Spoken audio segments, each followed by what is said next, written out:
It is exactly 3 decades today that Nigerians went to the polls to exercise their inalienable right to elect a president of their choice to lead the transition from military dictatorship to a representative government of the people. The abortion by the military fiat of the decisive victory of Chief MKO Abiola of the defunct Social Democratic Party in the June 12, 1993 presidential election, up to that time, the fairest and the freest election in the country's political evolution, turned out, ironically, to be the seed that germinated into the prolonged struggle that gave birth to the democracy we currently enjoyed since 1999.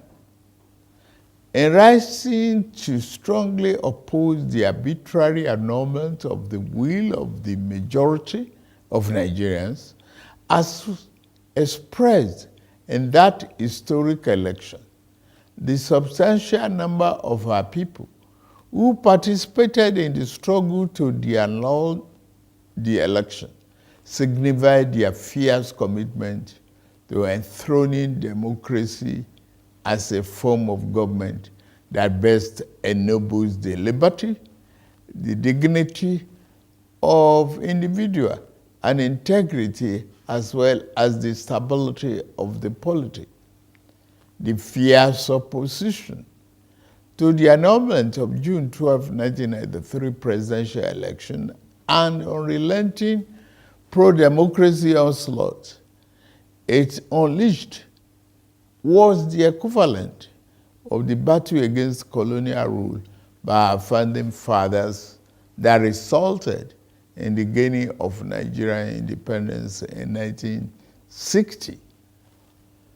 Just like the anti-colonial movement, the pro-democracy June 12 vanguard demonstrated once again the enduring validity of the 19th century historian Arnold Toynbee's eternal postulation that civilization and society experience progress as they are forced to respond to challenges posed by the environment.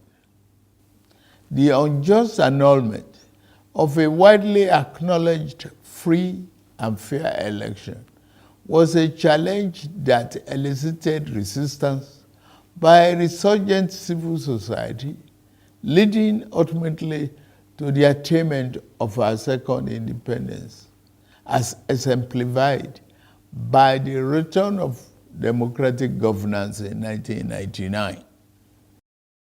Fellow compatriots, we celebrate a day that has remained a watershed in our nation's history, not just today, but for every June 12, for the endless future that our beloved country shall exist and work stronger and stronger. Generation of Nigerians will always remember themselves that the democracy that is steadily going to become the defining essence of our polity was not gifted to us on a silver platter. We can easily recall the sacrifice and the martyrdom of Chief MKO Abiola, the custodian of the sacred mandate that was so cruelly annulled. He sacrificed his life in unyielding patriotic defense of the ideals of democracy, as symbolized in his choice by his fellow countrymen and women as their duly elected president. There was an easier choice for him. It was to forego the justice of his cause and opt for the path of ease and capitulation in the face of the tyranny of power. To his eternal credit and immortal glory, Abiola said no. He demonstrated the time-tested eternal truth that there are certain ideals and principles that are far more valuable than life itself. Every day on this day, down the ages, we will recall the several heroes of democracy, such as Kudirat Abiola, wife of Chief Abiola, who was brutally murdered while in the trenches fighting on the side of the people. We remember Pat Alfred Rwani, one of the heroes of our independence struggle, and Major General Shehu Musa Yar'Adua, retired, who was silenced by the military junta while in pursuit of democracy. They gave their yesterday for the liberty that is ours today. The point is that we must never take this democracy for granted. We must forever jealously guard and protect it like a precious jewel. For a people can never truly appreciate the freedom and the right democracy guarantees them until they lose it. We have transferred the dark, thorny part of dictatorship before, and those who experience it can readily testify to the unbridgeable gap between the dignity of freedom and the humiliation and degradation of tyranny. True, yes, rancorous debates, interminable wrangling, ceaseless quarrels, bitter electoral contestations may be perceived by some as the unattractive feature of democracy, but they also testify to its merits and value. This year, we held the 7th in the cycle of elections that have become sacred ritual of our democratic practice in this dispensation since 1999. That the polls were intensely contested is in itself positive evidence that democracy is well and alive in our land. It is only natural that even as those who won and experienced victory in various elections are elated and fulfilled, those who lost are disenchanted and disappointed. But the beauty of democracy is that those who win today can lose tomorrow, and those who lose today will have an opportunity to compete and win in the next rounds of elections. Those who cannot endure and accept the pains of defeat in elections do not deserve the joy of victory when it is their turn to triumph. Above all, those who disagree with the outcome of the elections are taking full advantage of the constitutional provisions to seek redress in court. That is one of the reasons why democracy is the best form of government invented by man. For Chief MKO Abiola, the symbol of this day, in whose memory June 12 became a national holiday, democracy is eternal. It is about rule of law and vibrant judiciary that can be trusted to deliver justice and strengthen institutions. It has become imperative to state here that the unnecessary illegal orders issued to truncate or abridge democracy will no longer be tolerated.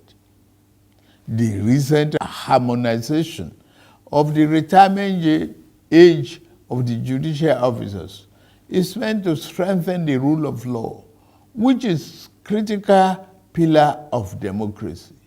The reform has just started. The democracy that will yield right dividends to the people who are shareholders means more than just freedom of choice and right to get people into elective offices. It means social and economic justice for our people. To the winner of June 12 democracy offers the best chance to fight and eliminate poverty. 30 years ago, he christened his campaign manifesto, Farewell to Poverty, because he was convinced that there is nothing defined about poverty. It is a man-made problem that can be eliminated with clearly thought out social and economic policies. It is for this reason that in my inauguration address on May 29, I gave effect to the decision taken by my predecessor in office to remove the fuel subsidy, the albatross, and free up the collective use of much needed resources, which had hitherto been pocketed by a few rich. I admit the decision will impose extra burden on the masses of our people. I feel your pain. This is one decision we must bear to save our country from going under and take our resources away from the stranglehold of a few unpatriotic elements. Painfully, I have asked you, my compatriots, to sacrifice a little more for the survival of our country. For your trust and belief in us, I assure you that your sacrifice shall not be in vain. The government I lead will repay you through massive investment in transportation, infrastructure, education, regular power supply, healthcare, and other public utilities that will improve the quality of lives.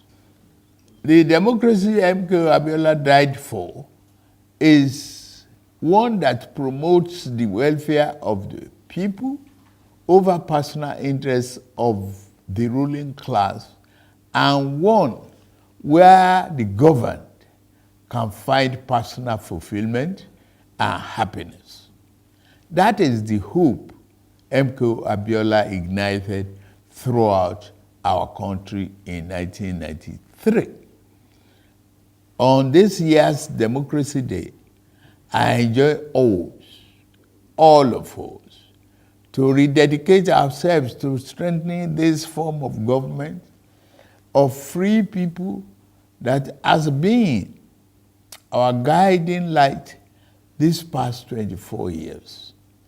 In particular, those of us who have been privileged to elect into public office at various levels in both the executive and legislative arms of government must recommit ourselves to offering selfless service to the people and delivering concrete democracy dividend in accordance with our electoral promises. On my part and that of my administration, I pledge anew our commitment to diligently fulfilling every component of our electoral pact with the people, the Renew Hope agenda. We shall be faithful to truth, faithful to equity, and faithful to justice. We shall exercise our authority and mandate to govern with fairness, respect for the rule of law, and commitment to always upholding the dignity of all our people. On this note,